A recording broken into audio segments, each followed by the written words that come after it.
नमस्कार, मैं हूं आपका दोस्त विजय विद्रोही। आप मुझसे जुड़ चुके हैं, इसके लिए आप सबका तहे दिल से शुक्रिया। अगले 8 मिनट आपसे जुड़े रहने की कोशिश करूंगा। तो योगी बनाम शंकराचार्य के बीच का विवाद और ज्यादा तूल पकड़ता जा रहा है।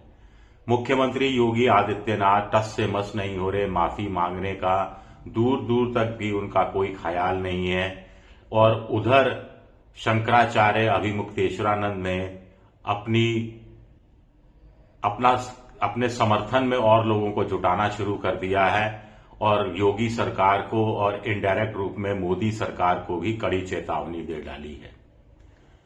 अगर माफी नहीं मांगी गई तो 10 मार्च को बड़ा ऐतिहासिक दिन दिल्ली में होने वाला है, जब चारों जो पीठ के 4 शंकराचार्य हैं, वो एक साथ दिल्ली में मौजूद रहेंगे, संसद भवन के बाहर धरना प्रदर्शन देंगे। अगर ऐसा हुआ तो ये 19 साल बाद ऐसा मौका आएगा जब चारों शंकराचार्य एक साथ होंगे। 2007 में राम सेतु के मामले में चारों शंकराचार्य एक साथ आए थे और उससे पहले 1789 में चारों शंकराचार्य एक साथ आए थे। योगी आदित्यनाथ आग में घी डालने का काम कर रहे हैं। मुझे लगा एक अच्छे पॉलिटिशियन के नाते वो आग में पानी डालने का काम करेंगे, आग बुझाने का काम करेंगे। एक चीज ऐसा नहीं हुआ है।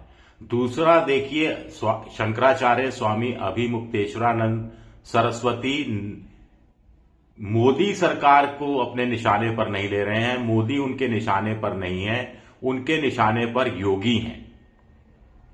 तीसरी उल्लेखनीय बात है कि केंद्र से कोई बड़ा मंत्री हो जो उत्तर प्रदेश से भी संबंधित हो, राजनाथ सिंह हो गए, अगर कार्यकारी ने अध्यक्ष नितिन नबीन हो गए, अमित शाह हो गए, खुद प्रधानमंत्री नरेंद्र मोदी हो गए, किसी का कोई बयान ना तो योगी के समर्थन में आया है, ना ही इस तरह का कोई बयान आया है कि वो सुलह सफाई बीच बचाव की तरफ इशारा करे या इस मसले को ठंडा करने की कोशिश करे। तो ऐसा लगता है कि दिल्ली में बीजेपी की आला कमान ने भी योगी को उनके हाल पर छोड़ दिया है, या फिर उनको लगता है कि योगी आदित्यनाथ गलती कर रहे हैं और गलती पर वो माफी मांगने के लिए तैयार नहीं है, तो वो भुगतें, जो होना है वो भुगतें, हम क्यों बीच में पड़े।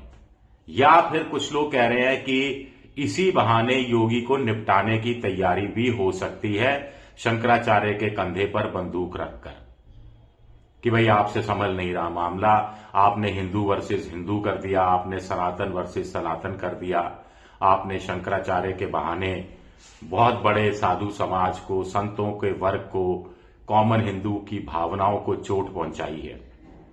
ताजा मामला ये है कि पहले तो यूपी सरकार का प्रशासन का एक नोटिस जाता है शंकराचार्य के पास कि आप 24 घंटे में साबित कीजिए कि आप असली शंकराचार्य हैं।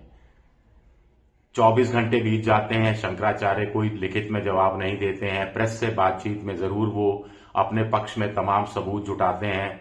वो कहते हैं कि खुद स्मारिका जो योगी सरकार ने पिछले साल इलाहाबाद में महाकुंभ के दौरान निकाली थी, उसमें उनको शंकराचार्य बताया गया था। वहां की जो राज्यपाल है उनको शंकराचार्य कहकर संबोधित करती हैं। राम भद्राचार्य जो सरकारी संत या बीजेपी के संत माने जा रहे हैं मीडिया के ग्रुप की तरफ से, उन्होंने भी ये बात कही इनडायरेक्ट रूप में कि मैं जगत गुरु हूं, ये जो शंकराचार्य हैं ये तो सिर्फ शंकराचार्य हैं, ये जगत गुरु नहीं है। तो उन्होंने भी मान लिया कि अभिमुक्तेश्वरानंद सरस्वती शंकराचार्य तो कम से कम हैं।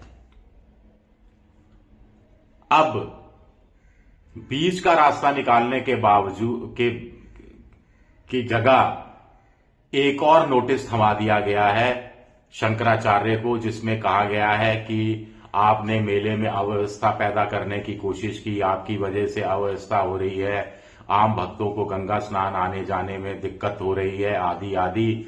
तो 24 घंटे में आप वो स्थान खाली कर दें। अगर आपने 24 घंटे में स्थान खाली नहीं किया तो माना जाएगा कि आप शांति नहीं बनाना चाहते। तो आपका जो हमेशा के लिए आपका जो आना एक तरह से निषेध कर दिया जाएगा। आपको जो अखाड़े के लिए या उनके कैंप के लिए जो जगह मिलती है वो मयसर नहीं कराई जाएगी, आदि आदि आदि। शंकराचार्य इसका जवाब दे रहे हैं कि योगी सरकार, योगी का पुलिस, योगी का प्रशासन झूठी खबरें फैलाने में लगा हुआ है। उनके जो शंकराचार्य ना होने को लेकर वो फर्जी खबरें चला रहा है और ऐसे में वो ये जगह खाली करने वाले नहीं है जब तक कि माफी नहीं मांगते योगी आदित्यनाथ, और वो कोर्ट में भी जा सकते हैं। तो कोर्ट तक, अदालत तक जाने की धमकी दी गई है। शंकराचार्य अभिमुक्तेश्वरानंद का कहना है कि उनके पक्ष में कुल 4 शंकराचार्य हैं, एक वो खुद हो गए, बाकी 3 बचे। 3 में से 2 उनके पक्ष में सुप्रीम कोर्ट में याचिका में अपना हलफनामा दे चुके हैं कि अभिमुक्तेश्वरानंद असली शंकराचार्य हैं, और बाकी बचे जो पूरी पीठ के शंकराचार्य निश्चलानंद हैं, उनके बारे में ये फैलाया गया कि उन्होंने सुप्रीम कोर्ट में अपना हलफनामा ये दिया कि अभिमुक्तेश्वरानंद असली शंकराचार्य नहीं है, जबकि हकीकत ये है कि उन्होंने अपने शपथ पत्र में ये कहा था, हलफनामे में कहा था कि उनसे ना तो समर्थन मांगा गया और ना ही उन्होंने समर्थन दिया। तो शंकराचार्य कहते हैं ये तो मौन स्वीकृति वाली बात हो गई, क्योंकि उन्होंने मुझे शंकराचार्य नहीं भी बता रहे लेकिन और मुझे शंकराचार्य बता भी रहे हैं। तो दोनों चीजें कह रहे हैं निश्चलानंद। इसका मतलब मौन स्वीकृति है कि वो शंकराचार्य है, क्योंकि वो साफ साफ मना नहीं कर रहे हैं। और एक खबर ये आ रही है कि 2 दिन पहले शंकराचार्य निश्चलानंद ने कहा कि शंकराचार्य अभिमुक्तेश्वरानंद तो उनके बहुत लाडले हैं। तो लाडला क्यों कहा, ये भी बड़ी बात है। तो इसको भी अपने पक्ष में तर्क के रूप में लिया जा रहा है। तो मामला कुल मिलाकर तूल पकड़ता जा रहा है, राजनीतिक रंग तो ले ही चुका है। कांग्रेस खुलकर शंकराचार्य के पक्ष में आ गई है, अखिलेश यादव खुलकर पक्ष में आ गए हैं, और शंकराचार्य के जो साथी हैं, सहयोगी हैं, उनका भी कहना है कि माफी मांगने से बड़प्पन बढ़ जाता है। अखिलेश यादव के समय में भी उन्होंने माफी मांगी थी अपनी गलती के लिए, तो यही काम योगी आदित्यनाथ को करना चाहिए। ब्राह्मण वर्सेस राजपूत नए सिरे से योगी के लिए मुसीबत पैदा हो सकती है। संत समाज, सनातनी धर्म के लोग नाराज हुए तो 2027 के विधानसभा चुनाव में योगी को दिक्कत पैदा हो सकती है, या उससे पहले बीजेपी का आला कमान इस झगड़े का फायदा उठाते हुए अपने पत्ते फेंक सकता है, और क्या योगी आदित्यनाथ की कुर्सी खतरे में पड़ सकती है, ये सवाल भी नए सिरे से उठना शुरू हो गया है।